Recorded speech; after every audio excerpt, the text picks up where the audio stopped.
Thunderbolts, a nostalgic dive into Marvel's roots. Plot: in a twist of fate, Yelena, Florence Pugh, U.S. agent, Wyatt Russell, Ghost, Hannah John Kamen, and Red Guardian, David Harbour, find themselves betrayed by their boss, Valentina Allegra de Fontaine, Julia Louis-Dreyfus. With a little help from Bucky Sebastian Stan, this unlikely team bands together to confront a new and looming threat. Review: get ready for a Marvel experience that feels like a blast from the past.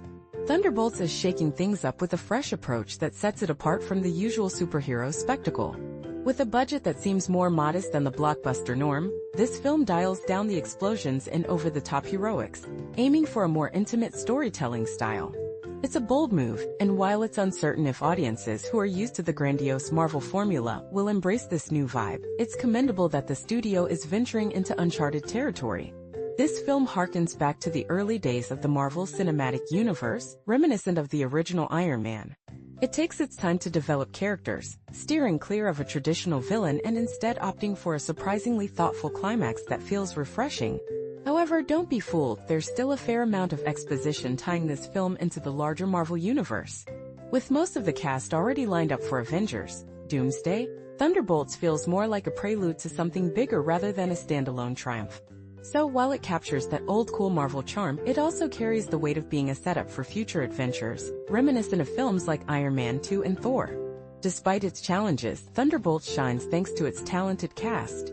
Florence Pugh delivers a standout performance as Yelena, who is grappling with her sister's death and searching for a greater purpose beyond her mercenary life. Her character's struggles with past mistakes make her a perfect fit for this ragtag group of anti-heroes.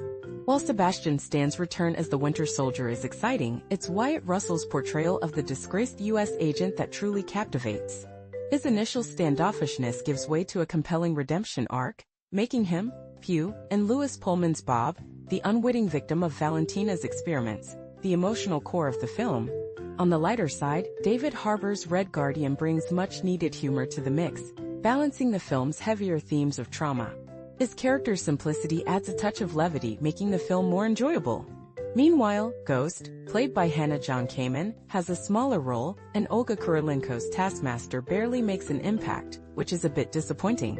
While the trailers promised an action-packed ride, I was surprised by the film's more subdued approach to action. The IMAX-enhanced sequences don't quite deliver the dynamic thrills we've come to expect, feeling more akin to what you'd find on Disney+. Director Jake Schreier, known for his indie roots, injects a quirky vibe into the film, complemented by a score from Sun Lux, the talent behind Everything Everywhere All at Once. However, the claim that this is an A24-style Marvel film is a stretch. It still firmly resides within the Marvel framework, and there's nothing wrong with that. In summary, Thunderbolts is a notable improvement over the lackluster Captain America: Brave New World, though it may not be the groundbreaking film some early reviews have suggested. With Marvel movies, the initial buzz often leads to inflated expectations. Still, I found more enjoyment in Thunderbolts than in most recent Marvel offerings aside from Deadpool and Wolverine.